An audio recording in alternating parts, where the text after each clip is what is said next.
atitudes monopolistas.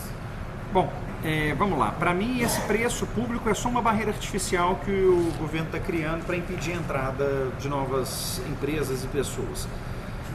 Ela pode pôr 1%, essa barreira é leve, ela pode pôr a 1000%, essa barreira é grave. Vai ser uma decisão da BH Trans sempre, mas ela é uma barreira artificial e não uma recompensa pelo uso da malha viária, pelo simples motivo que quando eu compro um carro, ninguém mede quantos quilômetros eu rodo para saber se eu estou interferindo muito ou pouco na malha viária. Por que eu, como dono de carro, posso andar muito e o motorista de Uber, se for andar, tem que pagar por isso? É como cobrar de uns e não cobrar de outro para usar a mesma coisa. E tem gente que anda muito de carro. Eu tenho gente que tem motorista e criança pequena e o carro fica rodando o dia inteiro aí, quase tanto quanto um Uber. E nem por isso a pessoa paga mais por isso.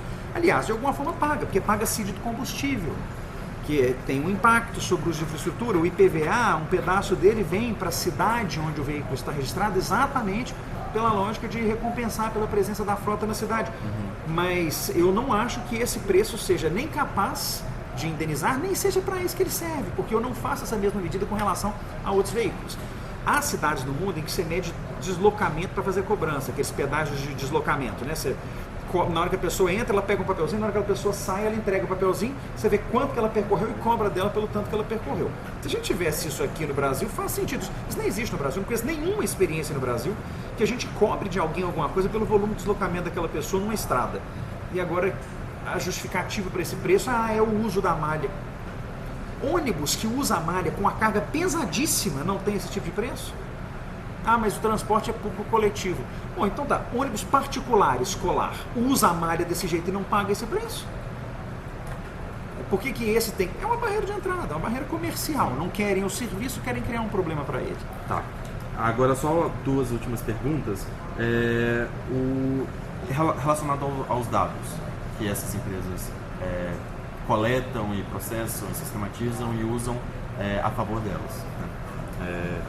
Eu queria saber, dentro da PL, isso teve, se não me engano, eu não vou me recordar agora quem foi o autor da emenda, mas eu sei que teve essa presença relacionada a esse tema.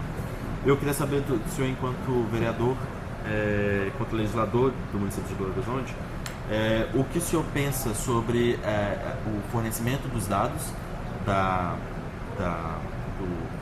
dessa nova forma de deslocamento e está sendo inevitavelmente uma tônica dentro do município, e como que esses dados poderiam ajudar o município a fazer políticas públicas relacionadas ao trânsito? A Lei Geral de Proteção de Dados, a LGPD federal, que entra em vigor agora em 2020, já estabelece uma série de cuidados com o tratamento desses dados. A pergunta que você está fazendo é para o uso público. Eu tenho uma preocupação inicial como liberal que sou do uso privado disso, né? Essas empresas têm feito um volume de uso, e não são só elas, o Waze, o Google Maps têm feito um volume de uso dos nossos deslocamentos de uma forma que me parece meio irresponsável e sem que a pessoa entenda exatamente o que está sendo feito com os dados dela. Me preocupa um pouco, acho que o nosso marco legal é um bom marco legal, os desafios para implantar a Lei Geral de Proteção de Dados são grandes e a questão dos deslocamentos é parte dessa preocupação. Nós vamos ter que esperar os próximos anos para entender se o Brasil vai conseguir tratar isso de forma a proteger as pessoas para não terem a sua vida virada de cabeça para baixo sem que elas percebam. Mas o município de Belo Horizonte é absolutamente incapaz de fazer uso de qualquer um desses dados, porque a nossa capacidade de processamento é pífia, é zero, é inexistente. Nós temos um dos maiores centros de operação do país, dos mais modernos na época que foi criado, que hoje em dia faz toda a fiscalização das mais de 1000 câmeras da cidade com gente olhando para a tela, porque nós não temos um único software instalado para a identificação de imagem.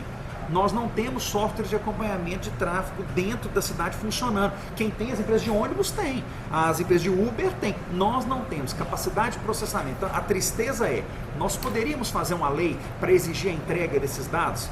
Eu acho que poderíamos, não me parece nada absurdo. Você vai por conta de pesquisa de origem e destino, você obrigar as empresas de ônibus, obrigar as empresas, os táxis, obrigar o Google Maps, o Waze, obrigar o pessoal das operadoras de aplicativo a entregar esses dados, acho que faria todo sentido. Não adianta, a cidade não tem condição de processamento desses dados.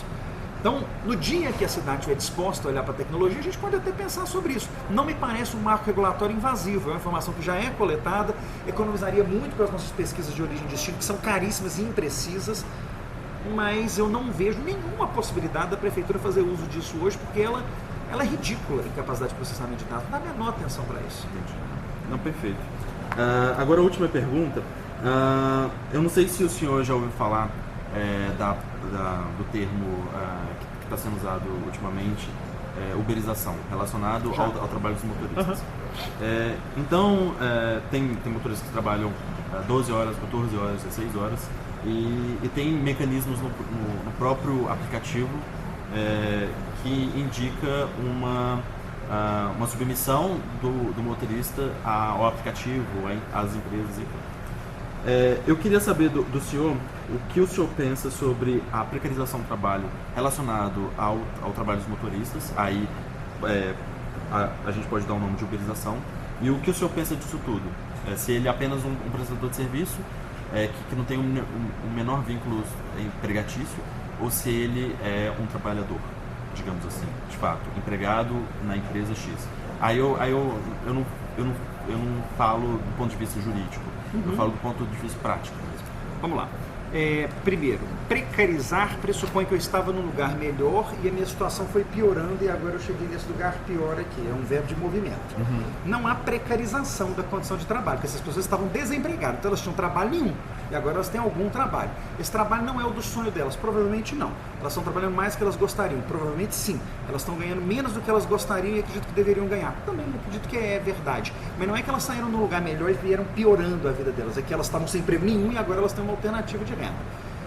Isso pode melhorar? Pode, quando a economia como um todo melhorar. O mercado não é estanque, essas pessoas não estão condenadas a serem motores de Uber o resto da vida. Elas são motores de Uber agora. Por quê? Porque infelizmente esse país está absolutamente destruído economicamente. E Belo Horizonte é uma vergonha nisso. São Paulo começou a retomar crescimento há 2 anos atrás, Belo Horizonte continua essa lástima. A cidade está suja, feia, pobre, perigosa, porque aqui bacana é ter mendigo na rua. Bacana em Belo Horizonte é grafitar muro da casa dos outros. Bacana em Belo Horizonte é deixar as pessoas fazerem xixi cocô no meio da rua e achar que tá legal, que não tem problema. Nós vivemos uma cidade em que o espaço público foi transferido para quem quiser usar, do jeito que quiser usar, e a prefeitura não se sente minimamente responsável pela cidade. As pessoas não querem morar aqui, a cidade é suja, a cidade fede, a cidade é perigosa, o nosso centro é horroroso porque não tem nenhum cuidado com ele. O que nós precisávamos? Recuperar a cidade precisava ter vocação, essa cidade é uma cidade vocacionada para serviço, não tem espaço para indústria aqui dentro. E o comércio ele é importante, mas ele nunca vai ser fonte geradora de riqueza. Você não conhece nenhuma cidade no mundo pautada em comércio que tenha se desenvolvido. O comércio é uma base, ele não é a atividade central de nenhuma cidade desenvolvida do mundo. Então nós precisamos remodelar a cidade economicamente, e no dia que ela estiver remodelada vai ter emprego bom aqui, e os engenheiros que estão dirigindo o Uber hoje vão estar fazendo outra coisa. Então acho que nós vivemos sim uma precarização da vida no país, depois de 20 anos de gente distribuindo bolsa, achando que desse jeito nós vamos resolver o problema da população, enquanto a gente precisava estar investindo em infraestrutura, e a nossa infraestrutura é ridícula. Então eu não acho que haja um movimento de precarização. Acho que a situação eventualmente é precária. Menos precária do que quem não tem onde trabalhar. Então acho que esses fenômenos, não é só o Uber, não. O fenômeno